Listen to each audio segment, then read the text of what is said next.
Hello everyone, तुम्हा सर्वांचं स्वागत आहे या क्लास 12 च्या व्हिडिओमध्ये. आजच्या व्हिडिओमध्ये आपण अर्थशास्त्राचा 2023 चा पेपर बघणार आहोत, मार्च 2023 चा. त्याचबरोबर मॉडेल आन्सर शीट सुद्धा डिस्कस करणार आहोत.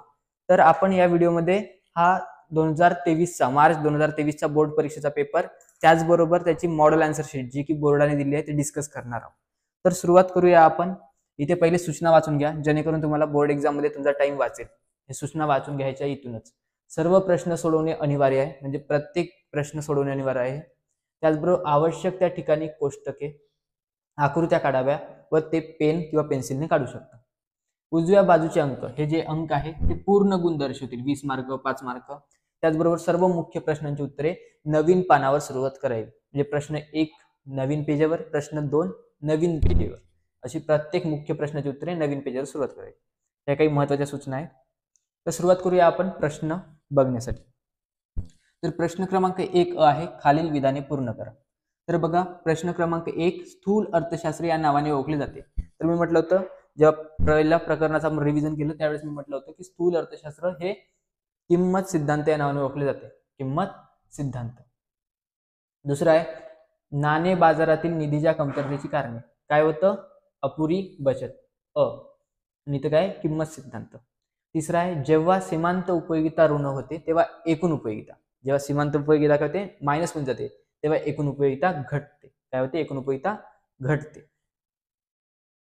कोणत्याही शासनाच्या सार्वजनिक खर्चाची प्रवृत्ती कशी असते? शासन जास्तीत जास्त खर्च करतो, म्हणजे काय असते? वाढती असते. काय असते? वाढती असते. पाचवं होतं, हलक्या प्रतीच्या वस्तूच्या बाबतीत उत्पन्न व मागणी. उत्पन्न आणि मागणी यात कसा संबंध असतो? तर यात प्रत्यक्ष संबंध असतो. काय असतो? प्रत्यक्ष संबंध असतो.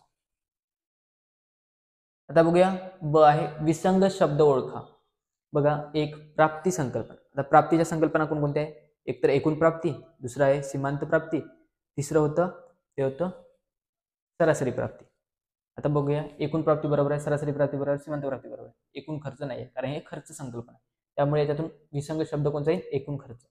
दुसरा आहे संख्यात्मक पतनियंत्रण साधने. बँक दर, खुल्या बाजारातील रोख व्यवहार, परकीय विनिमय दर, रोखे निधीचे बदलते गुणोत्तर. तर याचं उत्तर तुम्हाला द्यायचं आहे. ओके, तर ते खुल्या बाजारातील रोख व्यवहारी. नंतर आहे सूक्ष्म अर्थशास्त्राची व्याप्ती. वस्तूच्या किंमत निश्चितीचे सिद्धांत. बरोबर आहे, सूक्ष्म अर्थशास्त्रामध्ये ते येतो, वस्तूची किंमत निश्चिती, पुरवठा विश्लेषण आणि आपण त्याबरोबर मागणी विश्लेषण करून त्याची किंमत ठरवतो बाजारामध्ये. त्याचबरोबर उत्पादन घटकाच्या किमती ठरतात, भूमीला खंड, श्रमाला वेतन, भांडवलाला व्याज. उत्पादन घटकाच्या किंमती सिद्धांत येतो. त्याचबरोबर आर्थिक वृद्धी विकासाचे सिद्धांत नाही आहेत, कारण ते स्थूल अर्थशास्त्रामध्ये येते. आणि आर्थिक कल्याण सिद्धांत येते. त्यामुळे तिसरा जो शब्द आहे आर्थिक वृद्धी व विकासाचे सिद्धांत, हे ऑड मॅन आउट येईल, विसंगती. करेत्तर उत्पन्न म्हणजे करा व्यतिरिक्त शुल्क बरोबर आहे, दंड बरोबर आहे, संपत्ती कर नाही, हे इन्कम टॅक्स हे कर उत्पन्नामध्ये येईल, त्यामुळे हे बाहेर निघा. साध्या निर्देशांकाचे प्रकार. आता साध्या निर्देशांकामध्ये कोणकोणते येतात? किंमत निर्देशांक, संख्यात्मक निर्देशांक आणि मूल्य निर्देशांक. परंतु लास्पेर आणि पाश्चेचा निर्देशांक हे भारान्वित निर्देशांक आहेत, त्यामुळे हे ऑड मॅन आउट निघणार. प्रश्न क्रमांक क होता, आर्थिक पारिभाषिक शब्द लिहा. यामध्ये काय करायचं असतो? एक सेंटेन्स असतात, एक वाक्य दिलं असते, त्या वाक्यावरून आपल्याला त्याचा आर्थिक पारिभाषिक शब्द शोधायचा असतो. तर वाचूया. पहिला प्रश्न होता, एखाद्या विशिष्ट कालखंडात निर्माण करण्यात आलेल्या वस्तू आणि सेवांचे दुहेरी मोजदाद होऊ न देता केलेले मापन म्हणजे काय? राष्ट्रीय उत्पन्न होय. दुसरा प्रश्न होती, अशी इच्छा जिला खरेदी शक्तीचे पाठबळ आहे व खरेदी करण्याची मानसिक तयारी सुद्धा आहे, ती म्हणजे मागणी होय. तिसरा होता, किमतीतील बदलामुळे वस्तूच्या मागणीत घडून येणारा बदल म्हणजे काय होय? मागणीची लवचिकता. चौथा होता, प्रत्यक्ष व्यवहारात आढळून येणारा बाजाराचा प्रकार म्हणजे मक्तेदारी. आणि स्वातीने पावसाळ्यात तिच्या वडिलांसाठी रेनकोट खरेदी केला, जे कोणती? काल उपयोगिता, कारण काळ बदलत आहे ना, हिवाळा, उन्हाळा, पावसाळा, त्यामुळे ते काल उपयोगिता ही संकल्पना. अशा प्रकारे हा झाला क. त्याचबरोबर ड, कारण 4 प्रश्न येतात. तर 2023 ला सर्वात हार्ड प्रश्न म्हणजे आलता ड. याच्यात अनेक मुलं चुकतात. विधाने आणि तर्क प्रश्न सोडवा. तर ह्या प्रश्न कसा सोडवायचा? पहिलं विधान वाचायचं, बरोबर आहे का ते चेक करायचं. आणि तर्क विधान म्हणजे त्या विधानाची समर्पक त्याचं कारण दिलं आहे का ते चेक करायचं. जर दोन्ही जुळते असले तर करायचं त्यानुसार, आणि एक जर चुकीचं असलं तर डायरेक्ट इथंच असते की एक सत्य आहे एक असत्य आहे, त्यावरून ओळखायचं. किंवा दोन्ही बरोबर आहे परंतु मॅच नाही होत आहे, तर चौथा ऑप्शन. तर आता आपण वाचूया. पहिला काय आहे प्रश्न? विधान 1, पूर्ण स्पर्धेच्या बाजारात वस्तूची किंमत आणि मागणी पुरवठ्याच्या समतोलातून ठरते. बरोबर आहे, त्याला आपण समतोल किंमत म्हणतो. मग काय, तर्कविधान, असंख्य ग्राहक विक्रेते असल्याने कोणतीही एक व्यक्ती किमतीवर प्रभाव टाकू शकत नाही. हे सुद्धा बरोबर आहे. दोन्ही बरोबर आहे आणि दोन्ही एकमेकाला डिपेंड आहे. त्यामुळे विधान अ सत्य आहे, बरोबर आहे. पण तर्कविधान ब असत्य आहे, नाही. त्यामुळे हे विधान कटलं, पर्याय कटला. ब पर्याय म्हणतो की विधान अ असत्य आहे, नाही, हे पण बरोबर आहे, त्यामुळे हे चुकलं. क मध्ये दोन्ही विधाने सत्य असून विधान ब हे विधान अ चे योग्य स्पष्टीकरण आहे. तर हे याचं बरोबर क, कारण हे स्पष्टीकरण आहे. तर अशा प्रकारे दुसरा होता विधान अ, एका वस्तूच्या किमतीतील बदल हा अन्य वस्तूच्या मागणीत बदल घडवून आणतो. आणि तर्कविधान होतं उपभोक्त्याच्या उत्पन्नातील बदल हा वस्तूच्या मागणीत बदल घडवून आणतो. दोन्ही विधान बरोबर आहे, परंतु दोन्ही काय डिसमॅच आहे, त्यामुळे ड. दोन्ही विधान सत्य असून ब हे अ चे योग्य स्पष्टीकरण नाही. त्याचबरोबर तिसरा वाचून घ्या तुम्ही, स्क्रीनवर आहे. विधान अ, स्व उपभोगासाठीचे उत्पन्न राष्ट्रीय उत्पन्नात मोजले जात नाही. आणि तर्कविधान ब आहे, स्वतःच्या उपभोगासाठीचे उत्पादन विक्रीसाठी बाजारात येत नाही. बरोबर आहे दोन्ही बी. त्यामुळे आपण राष्ट्रीय उत्पन्न गणतो ना, स्व उपभोगाचे उत्पन्न आपण मोजले जात नाही. ओके, मोजत नाही. बरोबर, बघूया याचं उत्तर मॉडेल आन्सर मध्ये काय दिलं आहे. चौथा आहे, व्यापारी बँकेअंतर्गत परकीय विनिमय व्यवस्थापन नियंत्रित केले जाते. तर्कविधान ब आहे, भारतीय रिझर्व्ह बँकेला अधिकृत विनिमय दर कायम ठेवणे व त्याची स्थिरता टिकवावी लागते. हे पण चेक करूया आपण मॉडेल आन्सर मध्ये. विधान पाचवं होता की विधान अ, पुरवठा ही सापेक्ष संकल्पना आहे. आणि तर्कविधान, पुरवठा ही नेहमी किंमत, वेळ, नगसंख्या या संदर्भात स्पष्ट केल्या जाते. तर बरोबर आहे. तर मग काय, क, दोन्ही विधान सत्य असून ब हे अ चे योग्य स्पष्टीकरण आहे. प्रश्न क्रमांक 2 होता आपल्याला की खालील उदाहरणाच्या आधारे संकल्पना ओळखून ती स्पष्ट करा. आता ह्या प्रश्नामध्ये काही संकल्पना दिल्या जातात, काही एक्झाम्पल दिले जाते. त्या एक्झाम्पलवरून आपल्याला ती टर्म ओळखायची असते, तो शब्द ओळखायचा असतो एक, की कोणत्या कोणत्या संकल्पनेशी हे रिलेट करत आहे किंवा कोणत्या संकल्पनेचं योग्य स्पष्टीकरण आहे. बघूया आता. पहिला प्रश्न होता, एका टेबल विक्रेत्याने रुपये 2000 प्रति टेबल याप्रमाणे 15 टेबलची विक्री केली, त्यापासून त्याला 30,000 मिळाले. त्याला म्हणू आपण एकूण प्राप्ती. ओके, एकूण प्राप्ती संकल्पना. त्याला स्पष्ट करायचं की एखाद्या विक्रेत्याने त्याने उत्पादित केलेले एकूण वस्तू जेव्हा विकतो आणि त्यापासून त्याला जी एकूण मिळकत मिळते त्याला आपण एकूण प्राप्ती म्हणतो. हे त्याने विकली आणि त्याला एकूण मिळकत 3000 किती मिळाली, 30,000 मिळाली, त्यामुळे त्याला एकूण प्राप्ती. दुसरा आहे, इंग्लंडने भारतातून कापसाची आयात केली व त्यापासून कपडे तयार करून ते मलेशियात विकले. तर बघू शकता तुम्ही की इंग्लंडने काय केलं, भारतातून कापसाची आयात केली. जे काय करता येते, इंग्लंड भारतातून कापसाची आयात करताय, त्यावर प्रोसेस करतायत, त्याला काय करताय, मॅन्युफॅक्चर करताय. आणि ते मॅन्युफॅक्चर केलेला कापड मलेशियात विकताय. म्हणजे काय, तर याला म्हणू आपण पुनर्निर्यात व्यापार. कळालं. तिसरा आहे, अशोकने आपल्या उत्पन्नातून उत्पन्न व संपत्ती कर भरला. त्याला आपण काय म्हणतो, प्रत्यक्ष कर, ज्यामध्ये कराघात आणि कराभार एकाच व्यक्तीवर असतो. अशोकवर होता इथे. चौथा आहे, राजूचे वडील त्याचे पैसे देशातील व देशाबाहेरील एकत्रित समभाग आणि कर्ज अशा दोन्ही दीर्घ मुदतीच्या निधीच्या बाजारपेठेत गुंतवतात. आणि गरीब व्यक्तीला कारण, गरीब व्यक्तीकडे पैसाच नाही, त्यामुळे त्याची फक्त ही इच्छा आहे. काय इच्छा आहे, म्हणजे एखादी वस्तू हवीशी वाटते. बाय फरक स्पष्ट करा. फरक मध्ये आला होता आपल्याला कोणते 3 सोडवायचे असतात, त्याचप्रमाणे वरती जे आपण बघितले संकल्पना ओळखा, ते पण 3च सोडवायचे असतात, 5 दिलेले असतात. किती मार्काला असतं हे, 6 मार्काला असतो. आणि प्रश्न क्रमांक 2 ब, फरक स्पष्ट करा, याच्यात सुद्धा 5 पैकी 3 सोडवायचे असतात, हे सुद्धा 6 मार्काला. असे 12 मार्काचा प्रश्न क्रमांक 2 असतो. तर आता बघूया ब, फरक स्पष्ट करा. एक आहे एकक लवचिक मागणी आणि जास्त लवचिक मागणी. आता एकक लवचिक मागणी बघायची आहे आणि जास्त लवचिक मागणी. तर एकक लवचिक मागणीमध्ये काय होते, तर जे वस्तूच्या किमतीतील बदल जो आहे, वस्तूच्या किमतीतील बदलापेक्षा वस्तूच्या मागणीतील बदल जास्त असतो. आणि ते वस्तूच्या किमतीतील बदलापेक्षा जास्त लवचिक मागणीमध्ये काय होते, वस्तूच्या किमतीतील शेकडा बदलापेक्षा वस्तूच्या मागणीतील शेकडा बदल जास्त असतो. आणि इथे कमी लवचिक मागणीमध्ये वस्तूतील किमतीतील शेकडा बदला एवढाच बदल वस्तूच्या मागणीत होतो, त्याला आपण एकक लवचिक मागणी म्हणतो. याला आपण रिप्रेझेंट करतो ईडी इज इक्वल टू 1. आणि जास्त लवचिक मागणीमध्ये ईडी इज ग्रेटर दॅन 1. राष्ट्रीय उत्पन्न मापनाची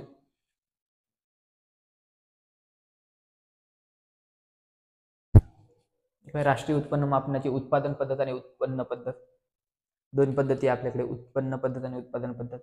तर यामध्ये आपण अंतिम वस्तू जे आहे, अंतिम उत्पादित वस्तूचं मूल्य मापतो.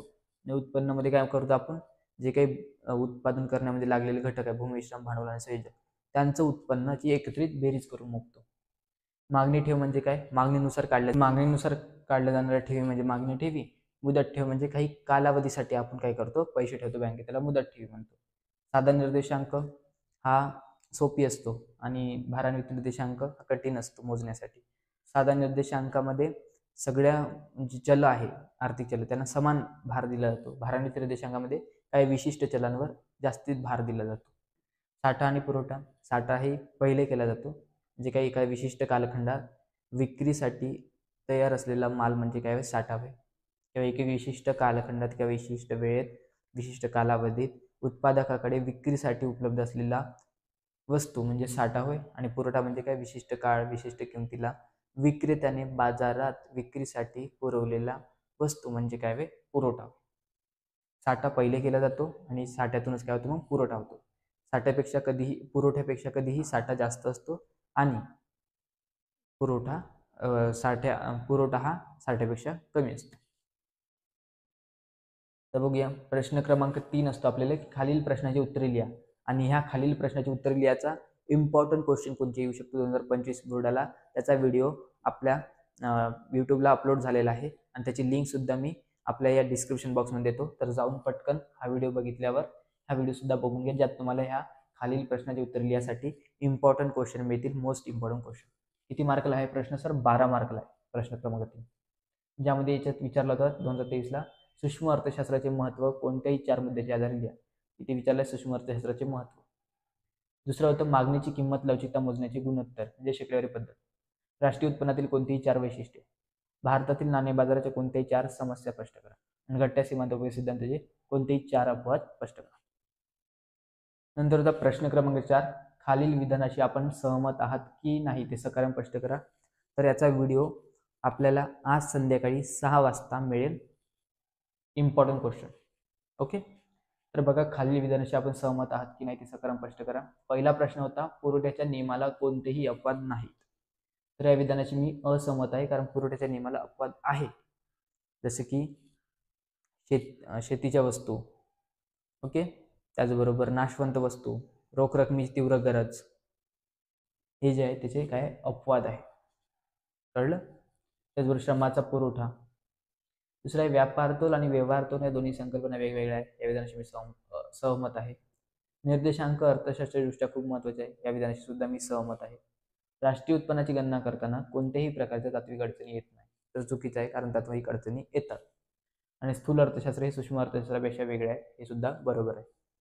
कारण स्थूल अर्थशास्त्र हे संपूर्ण घटकाचा अभ्यास करते, तर सूक्ष्म अर्थशास्त्र हे एका घटकाचा अभ्यास करते. प्रश्न क्रमांक 5, खालील तक्ता, आकृती, उतारा अभ्यासून विचारलेल्या प्रश्नाची उत्तरे लिहा. त्यासाठीचा व्हिडिओ येईल आपल्याला, की एखादी तक्ता कसा सोडवायचा, आकृती कशी सोडवायची आणि उतारा कसा सोडवायचा. तर त्यासाठी इम्पॉर्टंट एक व्हिडिओ येईल, जो की उद्या येऊ शकतो किंवा आजच संध्याकाळी किंवा 4 वाजता, सायंकाळी 4 वाजता तुम्हाला हा व्हिडिओ मिळेल, की तक्ता, आकृती आणि उतारा कसा सोडवायचा, त्याचे उत्तर कसे शोधायचे, त्याचबरोबर एखादी जे तक्ता असतात तो पूर्ण कसा करायचा. ओके, इम्पॉर्टंट आकृत्या कोणकोणत्या आहेत त्याचा सुद्धा व्हिडिओ येतील. तर 2023ला आला होता, खालील तक्त्याचे निरीक्षण करून प्रश्नांची उत्तरे लिहा. वस्तूचे नग 1, 2, 3, 4, 5 एकूण उपयोगिता आणि सीमांत उपयोगितावाला आला होता. तर बघा, मी म्हटलं होतं की एकूण उपयोगिता पहिल्या नगाला दोन्ही सारखेच असतात, रिव्हिजन लेक्चरमध्ये झालं. मग इथे काही 6 कारण दोन्ही सेम. नंतर काय ते सीमांत उपयोगिता घटत जाते, एकूण उपयोगिता घटत वाढते ते, म्हणजे इथे काही. मग आता आपल्याला काय करायचे, आपल्याला दोन्ही माहिती आहे, इकडे 6 आहेत, काय 6 सीमांत उपयोगिता आणि एकूण उपयोगिता. मग एकूण उपयोगिता कसं काढतो आपण, तर सीमांत उपयोगितेची बेरीज करून इथे काढायचं असेल तर इथे 6 आणि 5 किती होईल, 11, म्हणजे इथे 11 येईल. नंतर इथे काय गेलं बघा, आता सीमांत उपयोगिता काढायची असेल तर काय करायचं, काय करणार आपण, याचा डिफरन्स बघ ना, एकूण उपयोगितेचा किती आहे, 0, म्हणजे इथं काय 0 येईल. कारण हे असंही माहिती आहे आपल्याला की जेव्हा एकूण उपयोगिता महत्तम असते तेव्हा सीमांत उपयोगिता 0 असते, आणि नंतर एकूण उपयोगिता घटायला लागते, सीमांत उपयोगिता ऋण होते तेव्हा एकूण उपयोगिता घटते. म्हणजे 15तून 1 काढायचं, इथे 14, इथे बघा 6, 11, 0, 14 असं त्याचं उत्तर येईल.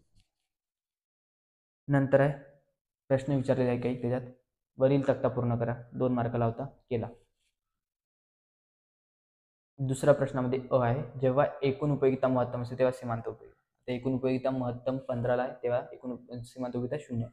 म्हणजे इथे 0 लिहू शकता किंवा चिन्ह लिहू शकता.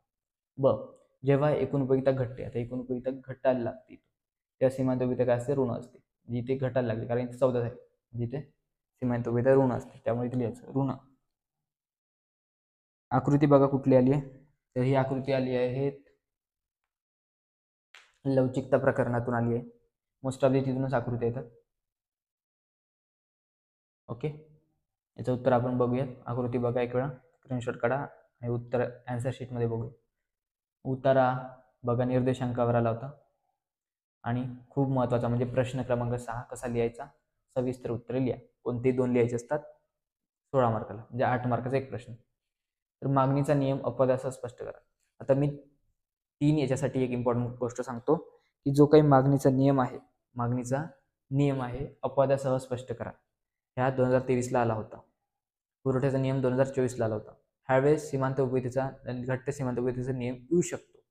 तर का ह्या नियम कसा लिहायचा याचा आपल्याला मॉडेल आन्सर बोर्ड सांगेल की कोणत्या घटकाला किती मार्क असतो, प्रस्तावनेला किती असतो, विधानाला किती असतो, हे सगळं आपल्याला बोर्ड सांगेल. नंतर प्रश्न क्रमांक 2, मक्तेदारीचा अर्थ सांगून त्याची वैशिष्ट्ये स्पष्ट करा. आणि तिसरा आहे सार्वजनिक खर्चात वाढ होण्याची कारणे स्पष्ट करा. सार्वजनिक खर्चात का वाढ होते त्याची कारणे सांगायची. तर आपण आता हे बोर्ड पेपर बघितला 2023चा. आपण आता याची मॉडेल आन्सर शीट बघूया. तर ही 2023ची मॉडेल आन्सर शीट आहे. आय होप की तुम्हाला योग्य प्रकारे दिसत असेल ती. तर ही 2023ची मॉडेल आन्सर शीट आहे इकॉनॉमिक्सची. तर बघा काय काय सूचना दिलेल्या आहे की उत्तरपत्रिकेच्या मूल्यांकनासाठी नमुना उत्तरपत्रिका ही फक्त मार्गदर्शिका आहे. तुमच्या मताने तुम्ही मार्क देऊ शकता, फक्त त्याला पॅरामीटर हे मार्गदर्शक म्हणून धरा, गाईड म्हणून धरा.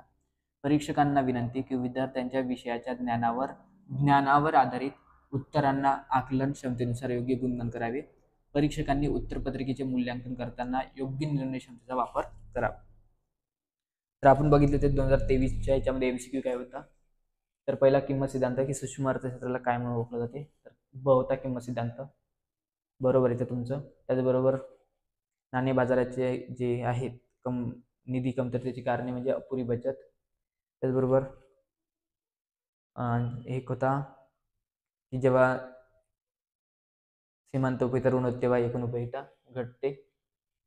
त्याचबरोबर सर्व सरकारची जी खर्च करण्याची जी क्षमता असते ते वाढतीच असते. आणि इथे होता की जे काही उत्पन्न आहे, ओके, जे काही उत्पन्न आहे आणि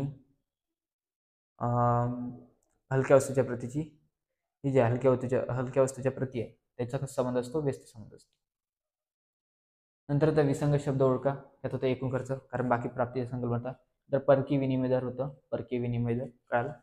नंतर आर्थिक वृद्धी विकासाचा सिद्धांत बरोबर आहे. संपत्ती कर बरोबर आहे. लास्ट पेअरचा किंमत निर्देशांक बरोबर आहे. नंतर त्या आर्थिक पारिभाषिक शब्द लिहा. अचूक उत्तर असं 1 गुण मिळेल. राष्ट्रीय उत्पन्न बरोबर होतं. मागणी आपण लिहिलं होतं बरोबर होतं. किंमत लवचिकता बरोबर होतं. मक्तेदारीयुक्त स्पर्धा बरोबर होतं आणि काल उपयोगिता.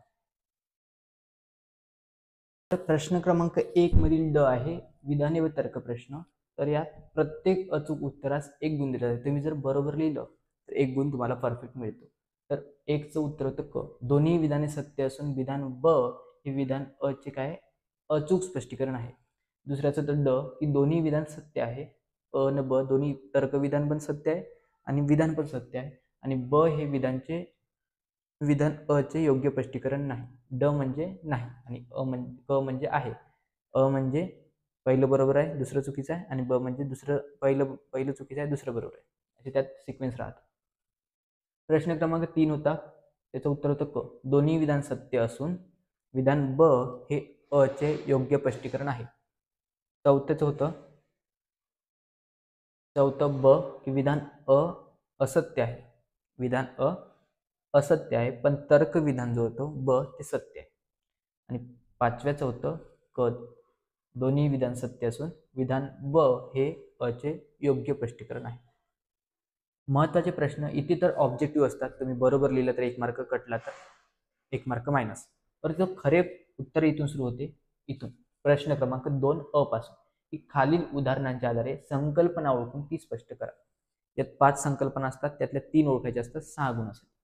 म्हणजे काय, एक संकल्पना ओळखायला 1 गुण असतो आणि त्याचं स्पष्टीकरण करण्यास 1 गुण असतो. मग बघा, पहिल्या प्रश्नात होतं एकूण प्राप्ती संकल्पना. मग त्या संकल्पनेचा अर्थ लिहायचा 1 पॉईंटवर आणि दुसऱ्या पॉईंटला त्याला स्पष्ट करायचं. अशाच प्रकारे एक ह्या संकल्पना ओळखायला, एक अर्थ आणि स्पष्टीकरण, याला 1 मार्क. एक मार्क म्हणजे 2 मार्क पैकीच्या पैकी मार्क मिळून देतो. फक्त अशा अशा फॉर्मॅटने लिहा, अर्थ, स्पष्टीकरण, एकूण प्राप्ती. दुसरा आहे संकल्पना होती पुनर्निर्यात व्यापार, त्याचा अर्थ, त्याचं स्पष्टीकरण. तिसरी संकल्पना होती प्रत्यक्ष कर, त्याचं अर्थ, त्याचं स्पष्टीकरण. आणि हे चौथं होतं भांडवल बाजार, त्याचा अर्थ, त्याचं स्पष्टीकरण. पाचवं होतं इच्छा, त्याचा अर्थ आणि त्याचं स्पष्टीकरण. प्रश्न क्रमांक 2 मधील ब असतो फरक स्पष्ट करा. 5 पैकी 3 फरक स्पष्ट करायचे असतो एकूण 6 गुणांसाठी. तर हे कसं असतात, प्रत्येक अचूक उत्तरास 2 गुण आहे इथे, म्हणजे 3 फरकात 6 गुण आहे.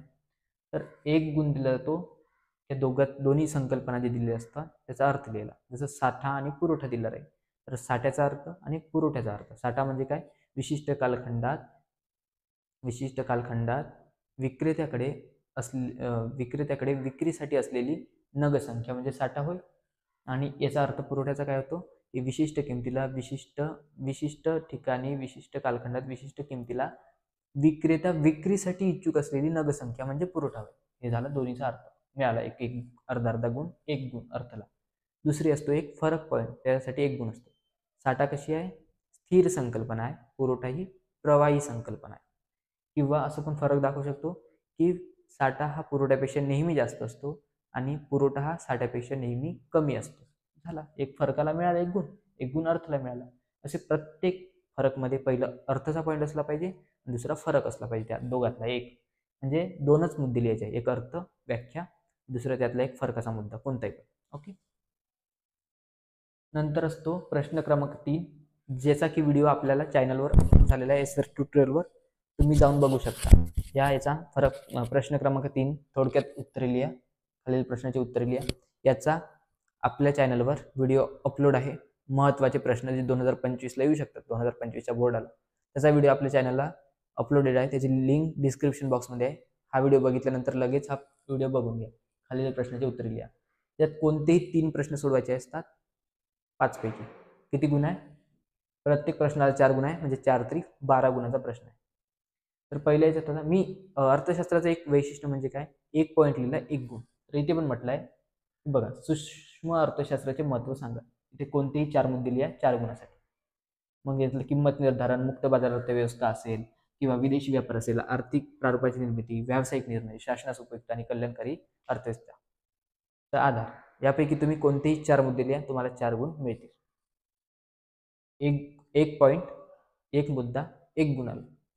नंतर गुणोत्तर पद्धत होती. मग अर्थ, सूत्र आणि गणितीय उदाहरणासह राष्ट्रीय उत्पन्नाची वैशिष्ट्ये, कोणतेही 4 वैशिष्ट्ये, जसं स्थूल आर्थिक संकल्पना, राष्ट्रीय उत्पन्नात अंतिम वस्तूचा विचार केला जातो, निव्वळ समग्र मूल्य, विदेशी निव्वळ मिळकत असेल, त्याचबरोबर एक आर्थिक वर्ष असतो आणि ही काय प्रवाही संकल्पना आहे आणि याचं पैशातच मूल्य व्यक्त केलं जातं. त्या एवढ्या मुद्द्यांपैकी, एवढ्या वैशिष्ट्यांपैकी फक्त तुम्हाला 4 वैशिष्ट्ये लिहायचे आहेत 4 गुणासाठी. नंतर भारतीय नाणे बाजाराची समस्या, आता कोणतेही 4, जसे की द्विरचना, व्याजदरामध्ये समानतेचा अभाव, हे सगळे तुम्ही याच्यातले 4 लिहू शकता. महत्त्वाचा पॉईंट म्हणजे काय, 1 मुद्दा 1 गुणासाठी आहे या प्रश्नामध्ये, म्हणजे 4 मुद्दे 4 गुणासाठी. नंतरचा प्रश्न असतो प्रश्न क्रमांक 4, की खालील विधानाशी आपण सहमत आहात की नाही ते सकारण लिहा. कोणते 3 लिहायचे असतात इथे 5 पैकी. तर प्रत्येक बरोबर उत्तरास 4 गुण आहे, म्हणजे 4 त्रिक 12 गुणाला हा प्रश्न आहे. आता प्रत्येक विधानाच्या सहमत किंवा सहमत आहात किंवा असहमत आहात यासाठी 1 गुण असतो आणि उरलेले 3 गुण कशासाठी असतो, त्याचं कारण द्यासाठी, त्याचे सकारण द्यासाठी. म्हणजे तुम्ही लिहायचं की तुम्ही असहमत आहात, त्याला लिहायचं मी विधानाशी सहमत नाही, मी या विधानाशी सहमत नाही. कारण काय, कारण पुरवठ्याच्या नियमाला हे सर्व अपवाद आहे. श्रमाचा पुरवठा, कृषी उत्पादने, रोख रकमेची तीव्र गरज, नाशवंत वस्तू, दुर्मिळ वस्तू, या एवढ्या अपवादापैकी कोणतेही 3च मुद्दे तुम्हाला स्पष्ट करायचे. श्रमाचा पुरवठा, कारण की 3 गुणाला 3 मुद्दे लिहायचे आहे. बस. आणि याला 1 मार्क, सहमत आहात की नाही. दुसरं होतं सहमत आहे, कारण व्यापारतोल आणि व्यवहारतोल वेगवेगळे आहे, त्याचा अर्थ लिहायचं, त्याचं स्पष्टीकरण. व्यवहारतोलचा अर्थ, त्याचं स्पष्टीकरण. तिसरं याचं सहमत आहात, कारण हे सगळे महत्व आहे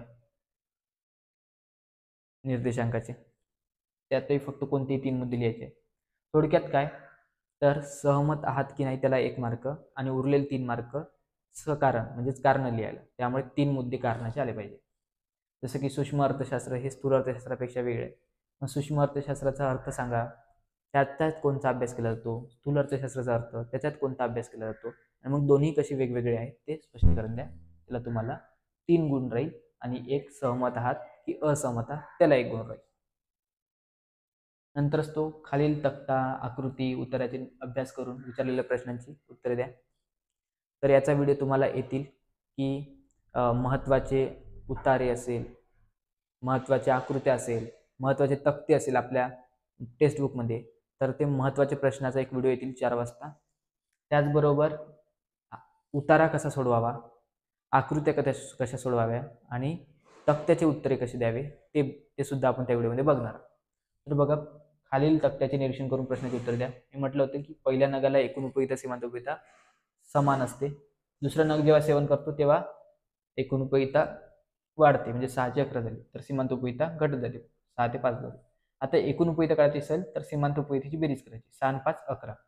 आणि जर सीमांत उपयोगिता काढायची असेल तर एकूण उपयोगितेची वजा करायची, म्हणजे 11तून 15 गेले 4, म्हणजे सीमांत उपयोगिता.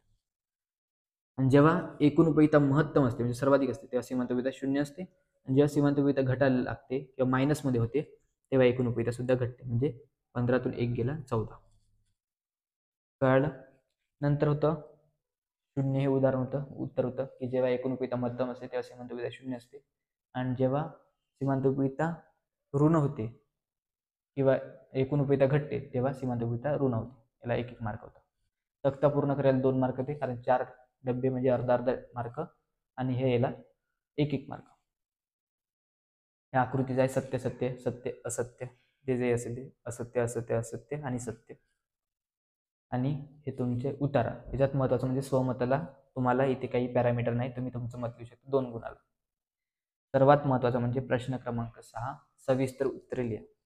तर यात महत्त्वाचं म्हणजे काय, मागणीचा नियम आला होता. तर त्यात प्रस्तावनेला 1 गुण आहे, विधान करा 2 गुण आहेत, तक्ता आकृतीचे स्पष्टीकरण 2 गुण, गृहीतकाला 1 गुण आणि अपवादाला 2 गुण. मक्तेदारीचा अर्थ सांगा 2 गुणाला आहे. जसे की मक्तेदारीची वैशिष्ट्ये, एकच विक्रेता, पर्याय वस्तूचा अभाव, प्रवेशास निर्बंध, बाजार पुरवठ्यावर पूर्ण नियंत्रण, किंमत करता, हे सगळे तुम्ही लिहू शकता. सार्वजनिक खर्चात वाढ होण्याची कारणे, तर 8 गुणासाठी 8 पॉईंट लिहायचे, 8 कारणे लिहायची. तर अर्थशास्त्राच्या पेपरमध्ये 3 गोष्टी लक्षात पडल्या आपल्याला. फरक स्पष्टीकरणामध्ये फक्त अर्थ आणि फरक दाखवायचा, 2च मुद्दे लिहायचे 2 गुणाला. जास्त वेळ तिथे वाया घालवायचा नाही, कारण मग आखरीचे मुलं काय करतात, जे येतं ते खूप लिहित बसतात. फरक स्पष्टीकरणामध्ये 5-5, 6-6 मुद्दे लिहितात, आणि इकडे 8 मार्काच्या याला त्यांना टाईम पुरत नाही. मग म्हणतात की अर्थशास्त्राचा पेपर खूप लेंदी आहे. तसं काही नाही, जिथे जेवढं महत्त्वाचं आहे तेवढंच लिहा. त्याचबरोबर संकल्पना स्पष्टीकरणामध्ये संकल्पनेला 1 मार्क आणि त्याच्या स्पष्टीकरणाला 1 मार्क. नंतर तक्ता आकृत्या बरोबर सोडवा, त्याचा व्हिडिओ सुद्धा येतील. आणि जो काही नियम आला कोणताही, तर त्याला प्रस्तावनाला 1 मार्क असेल, नंतर त्याचं विधान करायला 2 मार्क असेल, तक्ता आकृतीच्या स्पष्टीकरणाला 2 मार्क असेल, आणि अपवादाला गृहीतकाला 3 मार्क उरलेले असेल. तर अशा प्रकारे तुम्हाला लिहायचं आहे. आणि अर्थशास्त्रात एक महत्त्वाचं म्हणजे काय, प्रत्येक एका पॉईंटला 1 गुण असणार. म्हणजे 4 मार्काचा प्रश्न असेल तर 4 पॉईंट लिहा. सकारणामध्ये 1 सहमत आहात की असहमत आहामध्ये 1 सहमत असहमतला, आणि 3 त्याचे सकारण लिहायला, असे गुण असेल. तर धन्यवाद. पेपर असा लिहा की तुम्हाला जेवढं येते, तुम्हाला जसं येते तसं नका लिहू, जे एक्झामिनरला हवं आहे चेक करताना तसा पेपर लिहा, आणि ते याच्यातून कळतं. तर धन्यवाद आजच्या व्हिडिओ लेक्चरसाठी, पूर्ण व्हिडिओ बघितल्याबद्दल. तर आज आपण मॉडेल आन्सरचं चेक केलेला.